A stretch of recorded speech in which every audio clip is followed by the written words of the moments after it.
¿no? Hola César, ¿cómo estás? Bien, Adrián, ¿y tú? ¿Cómo te Eh, trata el encierro? la verdad que bien, me estoy poniendo más musculoso, ¿no? Pero no, bien, bien. La verdad que pensé, a todo digo lo mismo, pensé que iba a ser peor, pero me vino bien descansar, trabajar desde casa. La verdad que bienvenido sea por eso. ¿Dónde estás, César? Contanos. Estoy en mi casa. Estamos aquí en Austin. Estoy desde el mes de julio acá en Austin. Ok. Desde el mes de julio del año pasado estamos acá. Hay un proyecto para poder comenzar. De hecho, estamos en ese proceso de comenzar una congregación para el mundo hispano de acá de Austin. Que mira, yo nunca digo que uno viene a hacer las cosas distintas a cómo las viene haciendo el resto porque es muy mesiánico, ¿ah? Hay un montón de iglesias latinas, pero siempre hay algo particular que a lo mejor uno puede aportar y si uno lo puede hacer y alcanzar a otra gente, fantástico. Entonces estamos en eso y ahora con un tremendo súper desafío que es hacerlo en cuarentena. Eso sí que está... Claro. Es Así decir, que todavía no arrancaron, antes de la cuarentena todavía no habían arrancado con el proyecto de iglesia. mira, a diferencia de nosotros los latinos, Adrián, el gringo es más metódico y espera ciertos tiempos y yo he tenido que respetar ciertos tiempos que me han servido para entender un poco más la cultura, acomodarme en la ciudad. Entonces no reniego de eso. Y lo que habíamos tenido habían sido reuniones de interés, o sea, gente que más o menos dice, mira, me gustaría saber un poquito de esto, de qué se trata y participar de forma activa. Eso es lo que estuvimos haciendo, pero se nos vino encima el tema de la pandemia y entonces ha sido complejo. Pero vamos, igual la próxima semana, el domingo, vamos a hacer una primera reunión por streaming y vamos a ver Ok, qué pasa y vamos a empezar a abrir algunos canales para que la gente de acá de la zona, sobre todo asistencia emocional, asistencia conversacional, para la gente que de repente en medio de esta situación no sabe para dónde virar, para dónde, qué hacer. Así que vamos a ver si podemos ofrecer algo así a las personas, o sea,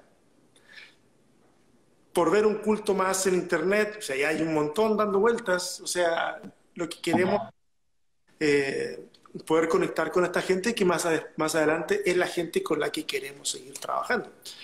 Así que yo creo que va a estar interesante, pero ha sido difícil, emocionalmente difícil porque está el desafío y porque uno siente como que lo iré a poder hacer. y César, como para ubicarnos, Austin, ¿dónde queda?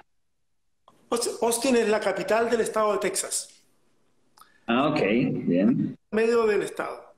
O sea, al norte tenemos Dallas, para el sur Ujú. está San Antonio, está Houston, hacia el sur y a la costa.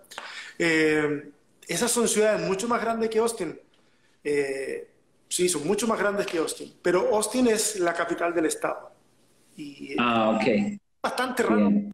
en relación al resto de Texas, porque el estado de Texas es un estado muy conservador, pero Ujú. es como un lunar en el estado, porque aquí hay mucha cosa progresista, hay una cultura muy hipster en un montón de cosas, es como diferente. Pero a mí me Ok, viene bien. ok. Bueno, acá ahí me dicen que Sheldon Cooper sería de Austin. No, Sheldon era de Houston. Bueno, pero era de Texas, sí. La mamá, Era de Texas. claro, y en la serie bromean con eso porque su mamá era creacionista y Sheldon era físico. ¿No? Entonces, y Claro. es porque Texas está dentro de lo que se le No, conoce el Bible Belt. yo, mi oración de preadolescente hubiese sido tener de líder de adolescentes a Sheldon Cooper, de verdad, ¿no? Bueno, mira, vamos a ir comenzando, porque no quiero aprovecharte al máximo, Dale, ¿no? Ya lo implementamos con Gabriel Salcedo, tuve que comprar una caja nueva de fósforos, ¿no? Porque con Gabriel las usamos casi a todas. Y la idea es que cuando digas algo religiosamente incorrecto, hoguera. ¿Hoguera? ¿Está bien? Ok. ¿Sí? Y después vemos quién tiene más fósforos de todos, No, ¿no? ganó ya. Con Junior no, claro, con Junior no lo implementé porque la verdad que había que tener un lanzallamas, entonces no lo implementé, ¿no? Pero eso va a ser como nuestro termómetro, ¿no? Déjame hacer una introducción, César. Primero, bueno, nos conocimos, somos parte de escritores de Kate Kumen, la editorial, de unos muy buenos amigos ahí de Monterrey, que la dirige Jesús Adrián Romero. Nosotros con César compartimos el fondo editorial, hemos escrito para esta casa publicadora y ahí nos conocimos, estando en Miami nos conocimos Sí. y para mí fue como wow, ¿no? Es decir, es increíble cómo vos tenés una habilidad para explicar las cosas complicadas de una manera a que nosotros, los que nos cuesta, lo podamos entender, ¿no? Se tira al suelo para que lo levanten. Yo te hago toda esta introducción, después vos te la arreglás solito, ¿no? Y lo que me gustaría es que te relajes, que puedas relajarte, sí, que podamos tener una conversación sobre distintos aspectos de un poco conocerte, que sé que son como tus fuertes y a la vez también necesarios para discutir en estos días, ¿no? Primero contanos un poquito tu origen. Vos nacés en Chile, ¿no? Mira, yo soy para mis amigos, y a lo mejor ahora tú vas a enterarte, porque tú eres parte de mis amigos, pero no te lo he contado. Yo soy argentino de closet. O sea, yo nací en Argentina. Yo soy, No. ¿viste? Yo no te notaba algo, digo, En hay Tucumán, algo que no me cierra. de papás chilenos, nací en Tucumán, Argentina, pero muy chiquitito nos fuimos a Chile. Por lo tanto, yo puedo decir de que culturalmente soy chileno y Ujú. toda mi familia es chilena. Pero yo tengo un cariño muy especial por Argentina porque durante varias etapas de mi vida pasé temporadas largas viviendo en Argentina. Ok. Estudiando, trabajando en otro momento de mi vida. Eso. Y entonces yo nací allá, nos venimos a Chile. Mi abuelo era pastor, fue pastor de Asambleas de Dios durante muchos años y Asambleas de Dios fue el lugar donde yo comencé a formarme y a deformarme también.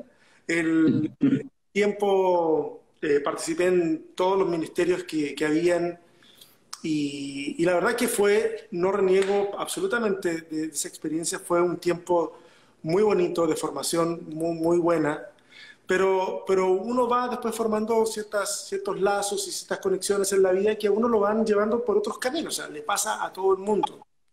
Eh, y entonces después me incorporé y trabajé mucho en música también en Chile en ese tiempo, produciendo discos y en grupos de alabanza y todo eso. O sea, estuve en ese mundo también.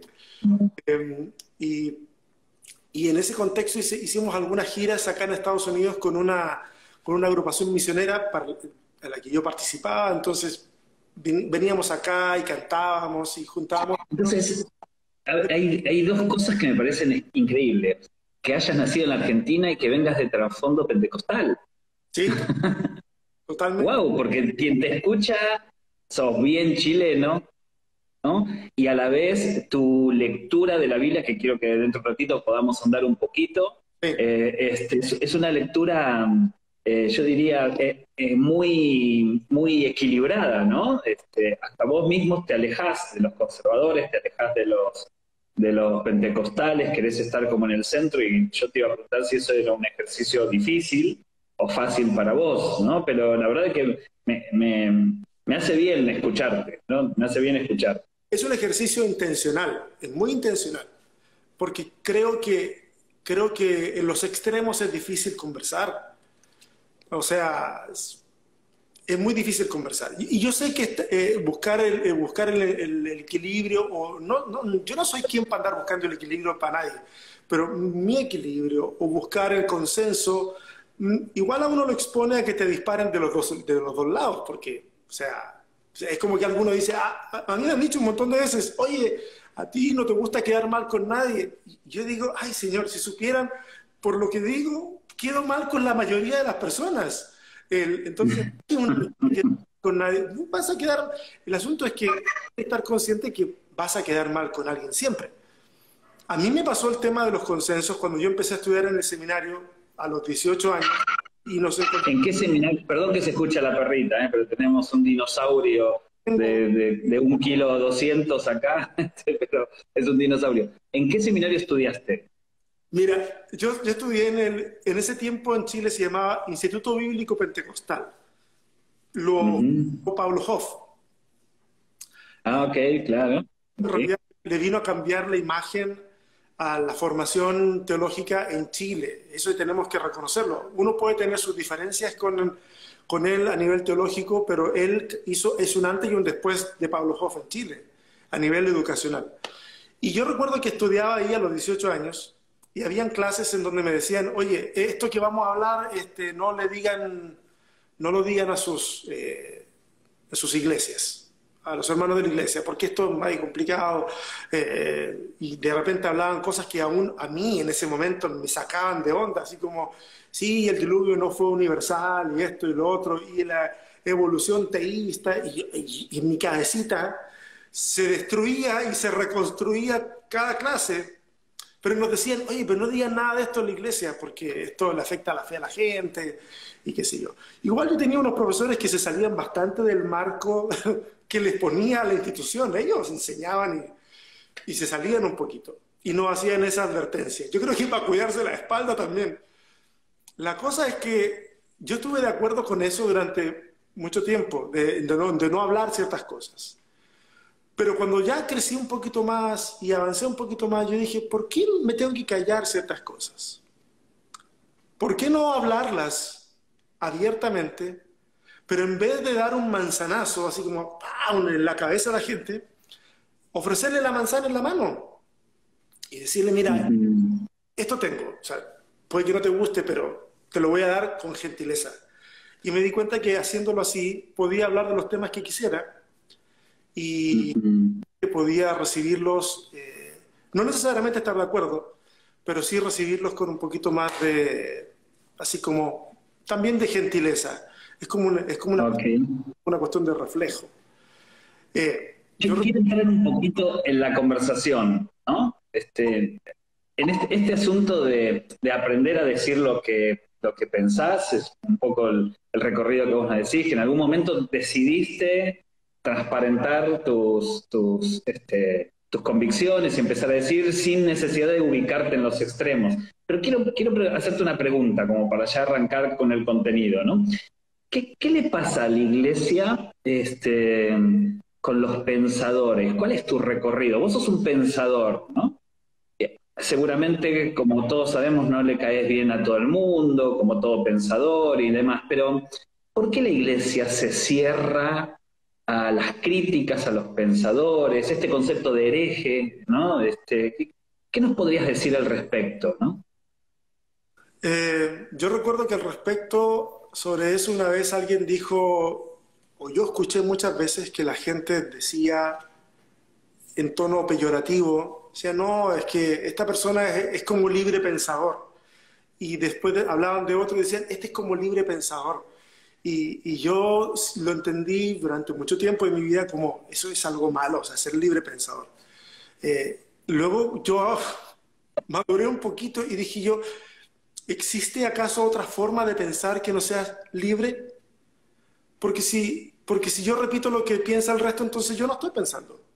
Estoy repitiendo lo que el resto dice y todo eso. Y creo que eso le molesta a la institución religiosa, porque tener todos los autitos bien ordenaditos y toda la cosa bien ordenada ayuda al control. Ayuda al control. Okay. O sea, ¿por qué creemos sobre esto? Creemos esto, y tener el asunto, si yo lo digo bien marcado, Si yo lo digo con un tono, no sé, como mucha convicción y compasión, nadie se atreve a cuestionar eso, porque es como, a mí me escribe gente y me dicen, es que, ¿cómo me voy a atrever yo a cuestionar tal o cual cosa por situaciones que pasan en su iglesia? Entonces yo les digo, tú eres un ser humano que tiene todo el derecho a cuestionarse si algo no lo entiende.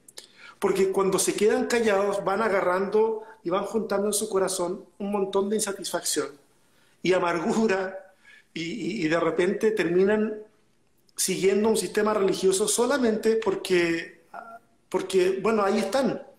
Y Y César, ¿cuál es el límite de hacerse estas preguntas? Es decir, ¿cuál es el límite?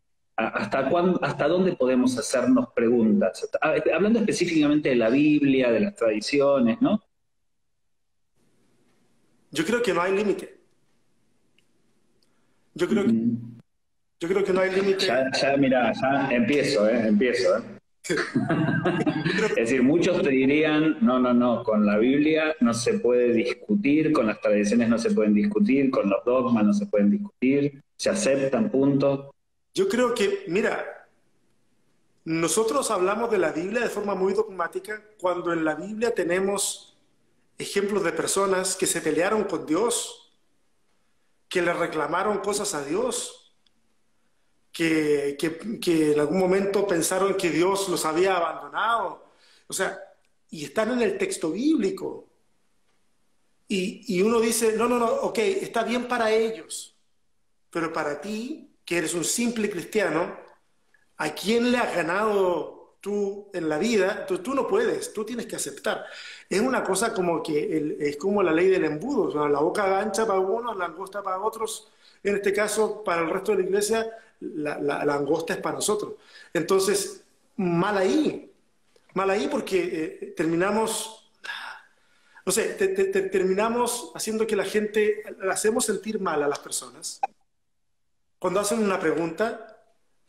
¿Y sabes por qué sé que le hacemos sentir mal? Porque yo hice sentir mal a mucha gente que hacía una pregunta así medio como fuera del lugar y la tienes al lado y tú la miras así como, ¿qué estás preguntando? O sea, y la persona como en su inocencia a lo mejor la dijo, no se dio cuenta de la profundidad que tenía su pregunta, guardó silencio. Entonces yo soy culpable de eso, he sido culpable de eso un montón de veces. Eh, por lo tanto, digo, acá no hay límites. El asunto es, si está la pregunta, salga, pongámosla encima, conversémosla, veamos los distintos puntos de vista. A lo mejor algún punto de vista puede calzar y puede ser ese el pie para avanzar. Mira, déjame contarte un testimonio chiquito de una iglesia que nosotros fundamos en Dichato. Dichato es un pueblo que fue destruido como en un 80 y tantos por ciento por el terremoto del 2010. Okay. Y cuando fuimos a ayudar a ese lugar, yo era misionero de una agencia que trabajaba con otras iglesias. Entonces yo les dije a ellos, oye, aquí hay que hacer algo más largo que de unas cuantas semanas. Yo voy a plantar algo aquí para ayudar a esta gente. Y ellos me dijeron, no, no, nosotros no vamos a poder ayudarte porque trabajamos interabominacionalmente, entonces no vamos a poder ayudarte porque si no las otras abominaciones nos van a decir por qué hay recursos para César y para nosotros no. Entonces le dije, no, ningún problema, yo empiezo y lo hago solito, no hay problema. Vi que había una necesidad. Y una chica llegó a la iglesia, desde un principio me pidió ayudar, ella quería ayudar. Y le dije, fantástico, ella tenía un grado, estaba terminando de sacar un grado en educación diferencial, trabajaba muy bien con niños. Entonces le dije, ayúdame con los niños, sería bueno hacer un trabajo con ellos. Y comenzamos a hacer un trabajo con niños, era muy necesario hacerlo. Y un día me dice, pastor, ¿sabe que mañana no voy a poder hacer la clase? Y yo le dije, no, ningún problema. ¿Cuál era la clase? Tal y tal. Ok, le dije, yo la hago, no hay ningún problema. Me dijo, si necesita ayuda, yo puedo ayudarle. Y ahí me sacó de onda porque dije, yo pensé que no ibas a estar y por eso no podía. Y me dijo, no, no puedo hacer la clase porque no creo lo que voy a enseñar. Ok, yo hago la clase. Y yo fui y hice la clase. Y cuando ya después nos reuníamos como grupo pequeño, que cada vez que veo fotos de tu comunidad, Adrián, me acuerdo de la comunidad que hicimos ahí en Dichato, porque nos juntábamos prácticamente que en el living de una casa, casi como un lugar así, y todo el mundo hablaba, y todo el mundo interrumpía cada rato. Y que ella, cándidamente, a veces al terminar una predicación, decía, en voz audible, decía, ah, ¿cómo me gustaría que todo esto fuera cierto? Nunca tuvimos un argumento ella y yo. La abrazábamos y le decíamos, tú eres parte de esta comunidad y agradecemos tu tiempo, tu dedicación para estar acá. Otras veces decía, ah, quiero creer, quiero, pero no puedo. Y yo me acuerdo que la abrazaba, le daba un beso y seguíamos avanzando. Y nunca la forzamos absolutamente a nada. Yo recuerdo que un día, cuando y teníamos que hacer creo que los primeros bautismos, y los hicimos en el mar que fue la gente que se llevó tanta vida de tanta gente y se llevó tantas casas y todo. Y bautizar en el mar era como una reconciliación para esa comunidad con el mar. Y recuerdo que ella va y se acerca y me dice, pastor, yo quiero bautizarle. Y fue un proceso en el que ella siempre externó toda duda, toda falta. Lo que nos querés decir es que no tenemos que tener miedo a este tipo de personas que no estamos acostumbrados a tener en nuestras iglesias, ¿no? Nosotros creemos que el que entra en la comunidad para estar totalmente de acuerdo con todo lo que nosotros decimos. Nosotros queremos, mira, nosotros queremos que la gente piense igual que nosotros para recién llamarle que son parte de la familia de Dios. O sea, si no piensas como yo, entonces tú no eres parte de la familia de Dios. Tú sabes, hay denominaciones que te van a decir, oye, si tú no hablas en lenguas, en realidad tú no eres salvo. Las hay. Oye, si tú no das el diezmo, pues va a venir ¿cómo se llama? La oruga, el revoltón, el otro, y se va a comer todo y vas a quedar en la miseria. Y pobre gente, la gente cree y por miedo termina haciendo cosas. Es horrible, porque le damos envasado a algo y le decimos, la única alternativa de que tú seas parte de esto es que aceptes todo el paquete. Si no aceptas todo el paquete, entonces mejor no creas nada, porque esto es todo o nada. Y César, ¿vos soñás con una iglesia conformada por gente que no esté de acuerdo con lo que vos digas en alguna prédica, que te lo discuta? Y veo que me decís que sí, ¿no? Y entonces la pregunta es, ¿esto no se te iría de las manos? Sí. Sí. Se me iría de las manos. Hoguera, ¿eh? Hoguera, que se te vaya como pastor de las manos la iglesia porque te diga que no piensa como vos. Se me iría de las manos, por supuesto que sí. Ese es el riesgo. Ese es el riesgo. Pero creo que tenemos que enfrentar los riesgos. Porque mira, yo cuando a veces la gente a veces me dice, oye, ¿cómo puedo hacer para que en la iglesia podamos tener una dinámica un poquito más como la que tú quieres proponer y que es algo así? Y yo le digo, mira, hay una pregunta que tú puedes hacerle a la gente que es tal vez de las preguntas más peligrosas que pueden existir. Y todo el mundo se imagina que va a ser una pregunta teológica o una cosa así. Y yo le digo, pregúntale a la gente, después que tú hablaste, pregúntale a la gente, oiga, ¿y usted qué piensa de lo que yo dije? Pero de verdad, ¿qué piensa de lo que yo dije? Mira, si la gente te responde con honestidad, ya fuiste. Ya, porque la gente va a decir lo que piensa. Y si tú Ahora, nosotros no estamos en el juego de tenderle trampas a la gente. O sea, uno no puede hacerse el amistoso y decir, oye, a ver, dime cuéntame. Como el líder de jóvenes que le dice, dime, ¿fornicaste o no fornicaste? Y ya una vez que el joven le confesó, después va donde el pastor y le dice, y a lo ponen en disciplina. O sea, es total falta de lealtad. Nosotros promovemos una falta de lealtad horrible en la hipocresía. Sino crear un espacio seguro. Crear un espacio seguro en donde la gente pueda decir, yo no creo, o yo creo, o yo metí las patas hasta el cogote. Yo recuerdo un día en ese lugar, un joven, estábamos en la reunión y nos dice, ¿saben qué? Dejé embarazada a mi novia. Eh, y recuerdo que habíamos hablado con él un montón de veces porque sobre el mismo tema y ese día llega y nos dice eso. Y nos lo dice ahí, delante de todos, porque sabía que en ese lugar no es que le íbamos a decir, bien, campeón, bien hecho. No, no, no.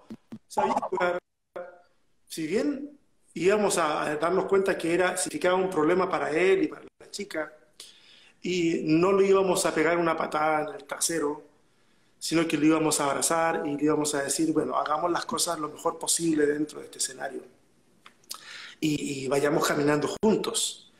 Eh, entonces, yo sueño con una iglesia que sea capaz, en amor, decir todo lo que piensa, todo lo que siente, cuando está de acuerdo y cuando no lo está. Y saber de que en esa dinámica podemos avanzar. Y que a veces, pero ojo, a mí me gusta que la gente diga que cuando siente que algo no funciona, que lo diga.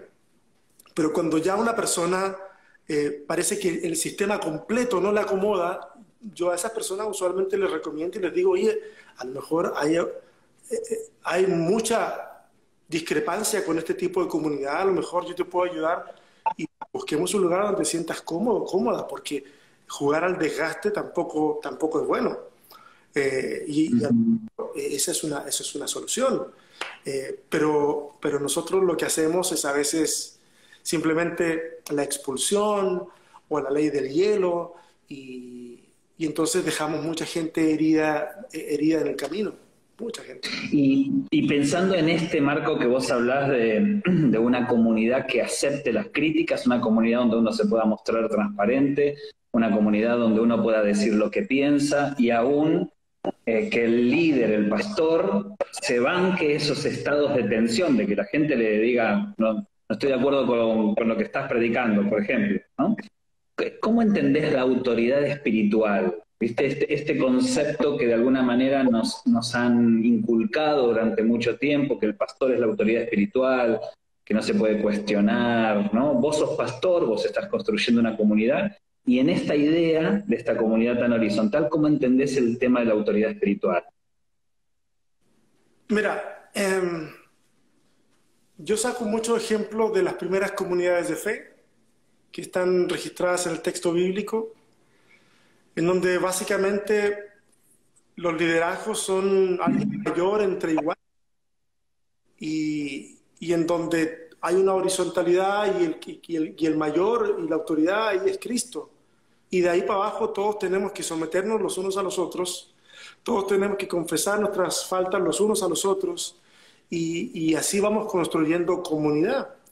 O sea, así entiendo yo la autoridad espiritual. O sea, el otro día una persona, justamente hablando de eso, me dice, yo pertenezco a un grupo que es aquí, que es allá, y que es muy bueno, y qué sé yo, pero fui testigo de una cuestión medio ilegal que ocurrió y me siento muy mal. Y, oye, le dije, mira, anda y convérsalo directamente y planteale de que tienes incomodidad con esto y que te expliquen o que si se dan cuenta de que algo malo, que algo está mal, entonces que lo acepten. Y con muchas dudas esta persona de poder hacer eso por la reacción. Entonces yo le dije, mira, si tú no puedes acercarte a tu líder y decirle, yo creo que esto está mal, porque tienes miedo a la reacción, porque tienes miedo a... Te van a decir es sométete a esto y no cuestiones. Entonces yo le dije, tú estás en una secta, no estás en una iglesia. Entonces le dije, piénsatelo. Si no estás Yo me imagino muchos están cambiando de canal, como decimos acá en Argentina, escuchándote, ¿no? Qué difícil que se nos hace pensar en la horizontalidad desde nuestro rol como pastores, ¿no? ¿Por qué crees que esto es así? ¿Por qué crees que nosotros, los que estamos en algún rol de liderazgo, pastoreando, necesitamos de alguna manera controlar todas las situaciones? Mira, yo creo, esto se puede agarrar de distintos puntos de vista según yo veo. El primero, que se me ocurre a mí es que creo que está ahí, es inherente al ser humano. El querer, una vez que logra cierto punto de validez, hacer más rígido el sistema porque tú quieres proteger tu cuota de poder. Y lo otro que veo, por lo menos dos cosas veo, hay más seguro, es que así aprendimos. O sea, Ah, ok. así vimos que se hacía la cosa. Así vimos que se hacía. O sea, sométese. Esta fue la decisión, sométase. ¿Y qué le va a hacer? Sométase. O si no, la puerta es bien ancha, te decían. No sé si lo escuchaste alguna vez, pero yo lo he escuchado algunas veces. Si no, la puerta es Sí, bien claro, y la puerta te puede claro. entrar. Y te estaban diciendo, si te gusta te quedas, si no te vas. De hecho, el que toma esa postura de quizás un espíritu más crítico, bueno, a mí me ha pasado en las redes sociales que te dicen, hermano, predique el evangelio en lugar de criticar. Me gustó la postura de Junior, que Junior dice, con la crítica está la respuesta. Es decir, cuando te dicen, ustedes se la pasan criticando, pero ¿cuál es la propuesta? Y él dice, con la crítica está la respuesta, está la propuesta. Y también este asunto de que sos la cizaña, ¿no? Digamos, el trigo, ¿no? Y creo que tiene que ver con un mecanismo de defensa, ¿no? Un poco lo que vos nos comentabas. Yo creo que es un mecanismo de defensa. Siempre va a ser más fácil. Mira, los cementerios están muy bien organizados. Están súper bien organizados. Ni nadie molesta. Pero está muerto eso.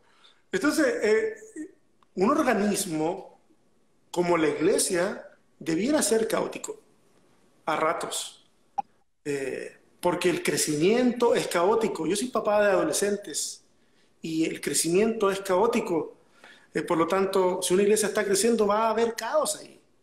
Ahora, respondiendo un poquito más a lo que tú me estabas diciendo de la pregunta de por qué somos así, mira, esta semana yo subí unos videos donde abordo cuestiones de la última semana de Jesús de acuerdo al Evangelio de Marcos.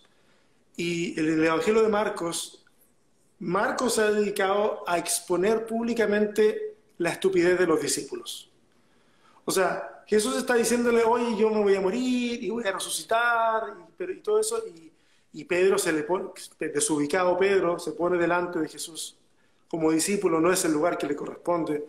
Y le dice, no, tú no puedes hacer eso. Y Jesús le dice, apártate de mí, Satanás, que no tiene que ver con que lo haya tildado a Pedro de diablo, sino la palabra Satán significa el que se pone por delante o el que se opone. Entonces no lo trató de diablo, pero en otro momento dice lo mismo. Y la discusión, ¿a qué deriva entre los discípulos? ¿Quién es el mayor? ¿Ah? ¿Quién va a estar sentado a la derecha o a la izquierda?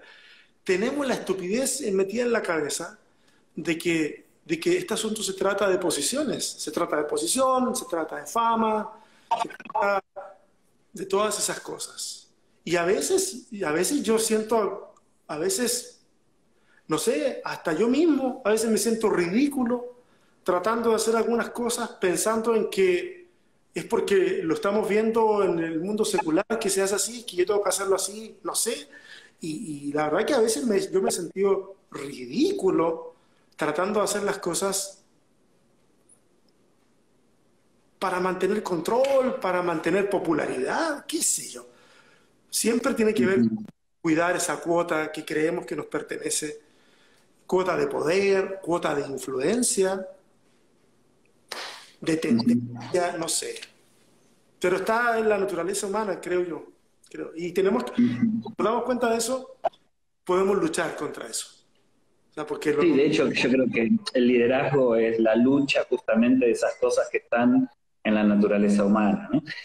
Al principio de todo, ya en los primeros minutos, hiciste una observación, hablaste y dijiste como que sería como, no me acuerdo bien, pero muy difícil para la institución religiosa y después seguiste.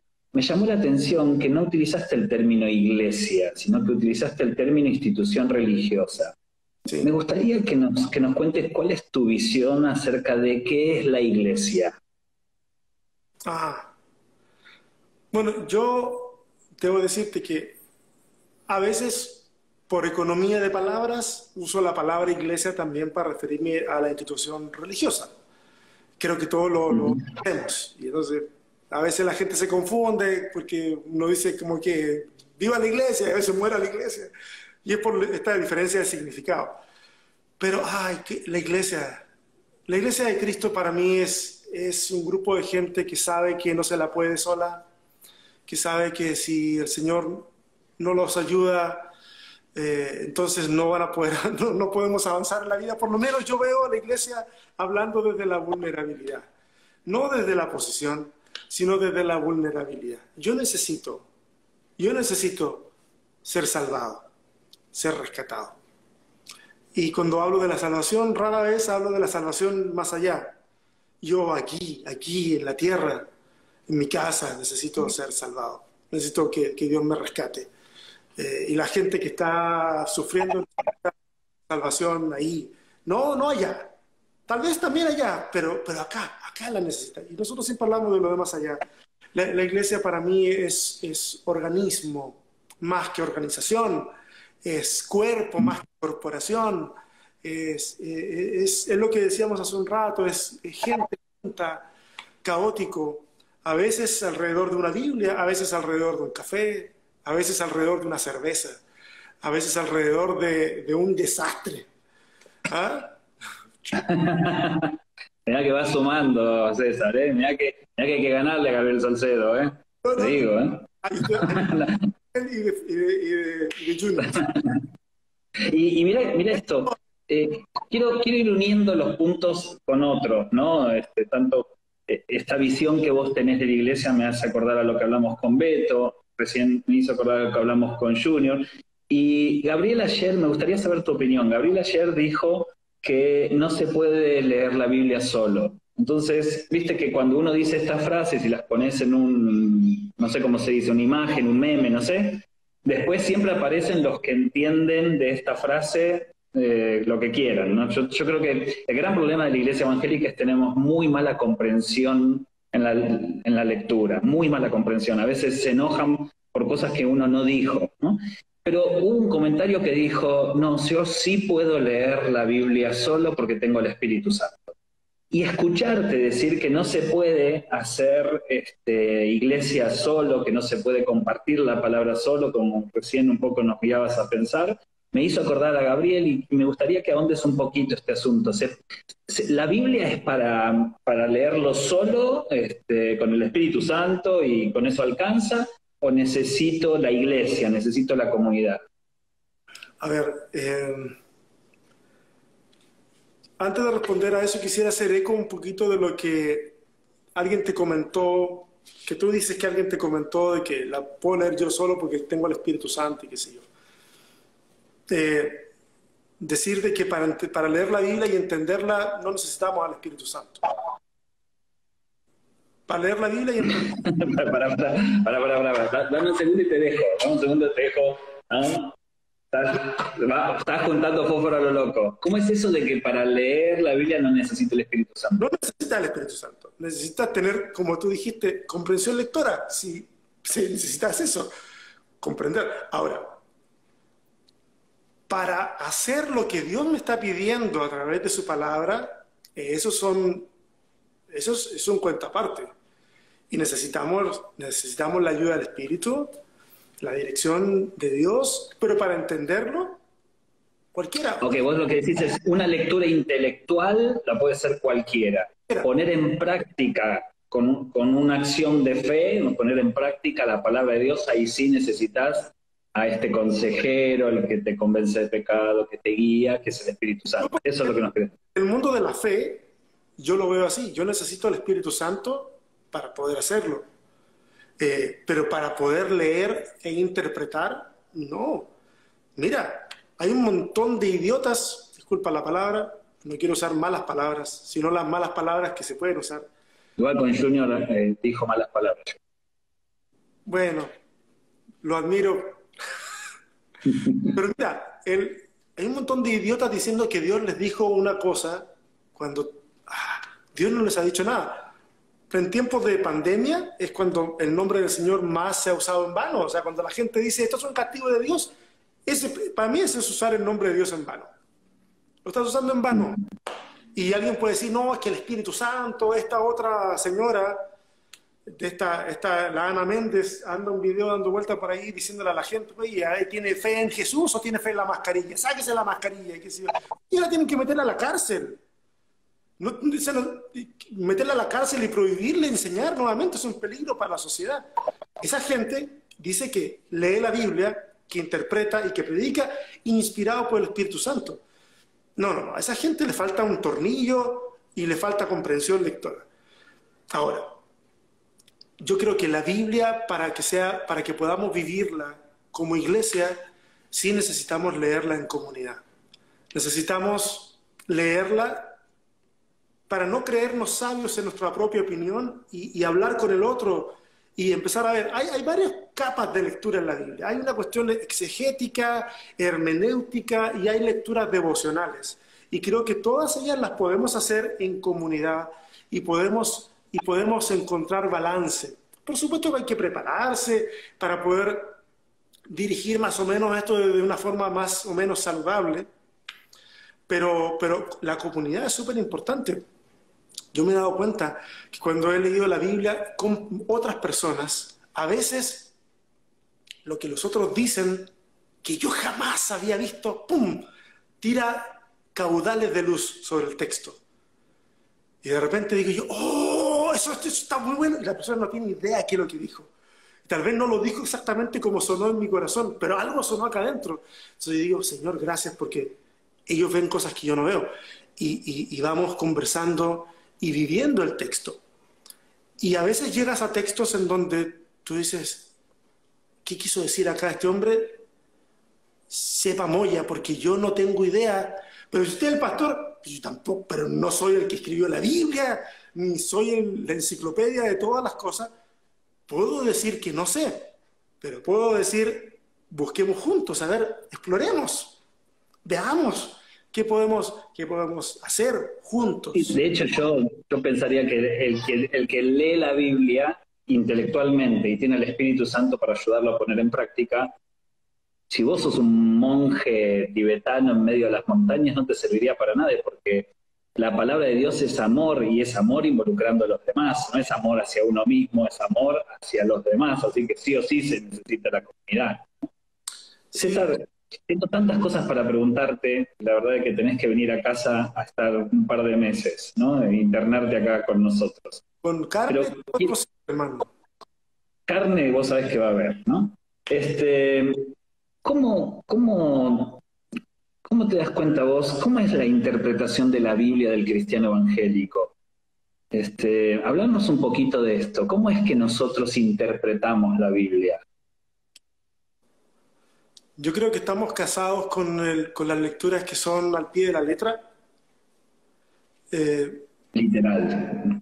Entonces, agarramos textos y hacemos un collage para que calcen, y luego los enseñamos como que así salieron de la boca de Dios. Y somos muy literalistas para entender muchas cosas, y sacamos muchas cosas de contexto. Esos son vicios que tenemos. Para las cosas que no entendemos, a veces decimos, no, es que ahí el lenguaje es distinto, es metafórico. Pero para las cosas que nos convienen, el lenguaje es literal, para eso, justo para eso, es literal. Hay gente que me ha preguntado últimamente acerca del diezmo y yo les he explicado un poquitito, y a veces yo no siempre respondo con respuestas como tal, sino el otro día a una señora le dije, bueno, ok, hablemos del diezmo. Le dije, escríbame todas las citas del Nuevo Testamento en donde aparece el diezmo vinculado a la actividad de la iglesia. Esa lista nunca va a llegar porque esa lista no existe. Pero otros van a decir de que la nación, la Biblia dice, maldito soy con maldición, vosotros la nación todos habéis robado. Y es bien curioso porque en el Nuevo Testamento Jesús dice que nosotros tenemos que bendecir y no maldecir. Entonces parece que el único que tiene derecho a maldecir acá es Dios, o parece que nosotros estamos leyendo mal a Dios. Entonces, lo que yo veo es de que tenemos que leer el texto bíblico más con los ojos de Cristo. Necesitamos más de Jesús y menos de Moisés, por decirlo de alguna forma. ¿Ah? Más del Dios de Jesús, ¿ah? Que se compadece del necesitado, que eso también está en el Antiguo Testamento, pero es un Dios amoroso, es un Dios que le preocupa al ser humano, mucho más que el ritual.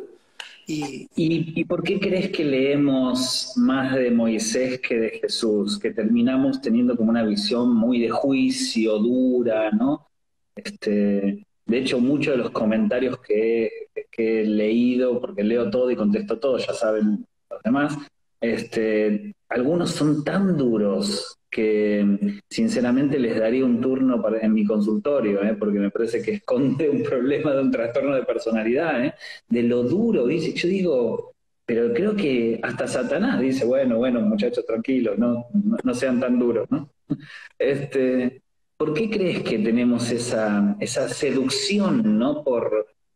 No quiero por cargarlo a Moisés con la responsabilidad de nuestros errores. Yo cuando digo más de Jesús, menos de Moisés, es por esta cuestión como... Estilos, ¿no? Como formas de entendimiento de la Biblia. Sí. Mira, honestamente yo pienso que la culpa... Aprendimos así, Adrián. Aprendimos así. Así nos enseñaron la Biblia. Así nos enseñaron a leer el texto bíblico. Entonces, ahí había una palabra de bendición por hacer algo y ahí estaba. Y usualmente vas a encontrar mucha gente en contextos tradicionales en donde la gente sigue funcionando con el mismo tipo de comportamiento que funciona una mascota. Las mascotas, para entrenarlas, si hacen algo malo, uno los castiga. Y si hacen algo bueno, entonces uno le da una galletita, le da algo, ¿cierto? La mascota nunca termina, no aprende. En realidad tú condicionas un acto. La mascota sabe que si hace tal cosa, no está obedeciéndote a ti, está obteniendo una retribución. Y tenemos un montón de gente en las iglesias que funciona así, que si yo hago esto, entonces Dios me bendice, y si yo no hago esto otro, el Señor me maldice. Y así tenemos un montón de ovejas, hombre. Pero sí, entiendo. Tenemos un montón de ovejas y la gente entonces aprende así y luego cuando llega a algún punto de liderazgo, así lo hace. Leemos súper mal, Adrián. De repente los pastores hemos llegado a decir, no, es que yo soy el pastor y ustedes son las ovejas. ¡Mentira! El texto bíblico nos dice que todos somos ovejas y Él es el pastor. Él es el pastor. Yo también soy oveja. Hay de repente pastores que dicen, no, si las ovejas son las que tienen que reproducirse. O el pastor come de la lana de las ovejas y del producto de las ovejas. No, bájate del pedestal, tú también eres oveja. El pastor, el buen pastor, es otro. Es Jesús. Yo soy el buen pastor. Él pone la vida por las ovejas. Ese es un buen pastor. Nosotros somos gente que está con somos ovejas que tenemos un encargo y una responsabilidad, más que un privilegio, una posición. No tenemos una jerarquía. No debiera interpretarse nunca más el pastorado como una jerarquía. Y se sigue interpretando. Es decir, para vos ser pastor no tiene que ver con una jerarquía. No, para nada. Yo hace años recuerdo que cuando recién empecé a ejercer como pastor, me dijeron, de repente, la gente, de un momento a otro, varios me empezaban a decir pastor. Entonces nos conocíamos y nos veíamos de antes, yo le decía César, yo me llamo César. Así me puso mi mamá, yo me llamo César. No, pero es que César, me llamo César. Y de repente hubieron personas que me dijeron, oye, pero no insistas en eso porque la gente no te va a respetar. Y yo les decía, mira, si el respeto no se consigue con la gente nombrándome de una forma, el respeto se va a conseguir con la gente conociéndome, sabiendo si yo estoy preocupado por ellos o no. Sí, o habría que definir si es respeto eso, ¿no? Quizás es este condicionamiento que vos mencionabas, y no es respeto. Entonces, el pastor no está en la punta de la jerarquía. Tal vez heredamos esa cuestión cuando fue la reforma, nos trajimos la jerarquía a nuestras instituciones y vimos que todo tenía que terminar en punta. Y no es así. No es así. Son muchos casos en la historia de la iglesia de comunidades de fe que tenían más de un pastor o tenían un grupo pastoral, presbíteros, ancianos, y era más representativo, era más controlado. El tipo de comunidad era más orgánico, más de abrazarse los unos a otros, más que de aquí estoy yo y las cosas se hacen como yo digo. Pero mira, las estructuras que son más rígidas son más ordenadas. Son más ordenadas, crecen más rápido, se ven avances muy grandes de forma muy rápida. Y creo que esa seducción en la que hemos pecado nosotros como iglesia. Nosotros todo lo copiamos, Adrián. Nosotros vemos de que, yo me recuerdo todavía en mis años de adolescente, de que queríamos tener un evento de jóvenes como los eventos que veíamos en la tele. O sea, pantalla, grandes equipos, música que sonara muy bien, gente que hablara de corrido y que se viera atractiva en el escenario. Y durante mucho tiempo yo creo que para mí ese fue uno de los ideales, pero yo me daba cuenta que la gente terminaba volviendo a sus iglesias hablando de la banda o hablando de la forma en que se veía tal o cual, o el solo de guitarra o ese tipo de cosas, y del mensaje bien poco. Y era porque habíamos sustituido las mesas de discusión, habíamos sustituido todo por el espectáculo, por el show, esos eventos de jóvenes en donde habían bien pocos jóvenes predicando, porque en realidad éramos los viejos los que queríamos hacer un evento para jóvenes y que los jóvenes nos admiraran. Entonces no podías poner a un joven predicando porque eso rompía el statu quo. No sé, yo creo que nos hemos enamorado mucho de las cosas como pasan en el resto del mundo. Yo tengo una crítica respecto de cómo estamos haciendo iglesia ahora, en tiempo de pandemia. Creo de que me parece súper bueno. Digo, quiero hablar de lo bueno primero. Me parece muy bueno de que la iglesia haya descubierto que el Facebook no es del diablo y entonces que... Hasta después de la pandemia, ¿eh? Después de la pandemia pasa a ser del diablo de nuevo. Él como que sirve para hacer reuniones en vivo. Ok, pero yo creo de que este tiempo de sosiego tiene que traerle a la iglesia un tiempo de reflexión a su liderazgo.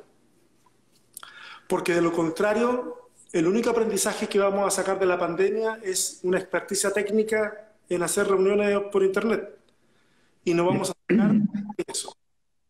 Y yo creo que tenemos que sacar más que eso. Y el objetivo ahora, secundario, debiera ser entrenar gente para hacer el culto en vivo. El objetivo principal debiera ser cómo es que vamos a reinventar la iglesia para lo que viene. Cuando le preguntan a Jesús y le piden una señal de los tiempos, en Mateo 16, Jesús le dice, oye, a ver, ustedes salen afuera en la tarde, ven que el cielo está medio rojo y dicen, mañana va a estar bueno, despejado. Si salen en la mañana y el cielo está medio así rojo, van a decir, hoy vamos a tener un mal día. Dice, ustedes saben interpretar las señales de los tiempos, o sea, de lo que pasa alrededor, y no saben interpretar el momento que están viviendo con Jesús delante de ellos. Y eso me hace pensar a mí de que a veces nosotros no hemos ejercitado mucho esto de interpretar los tiempos. Los interpretamos para la contingencia, los interpretamos para enfrentar la urgencia de ahora. ¿Cómo tapamos este nuevo agujero en el bote? Pero no los interpretamos necesariamente para ver qué va a pasar mañana, para ver qué va a pasar pasado mañana. Entonces nos queda una reflexión a medias. y tenemos que proyectar más allá. ¿Qué es lo que va a pasar? ¿Cómo es que esto está cambiando a la gente? ¿La va a cambiar? ¿No la va a cambiar?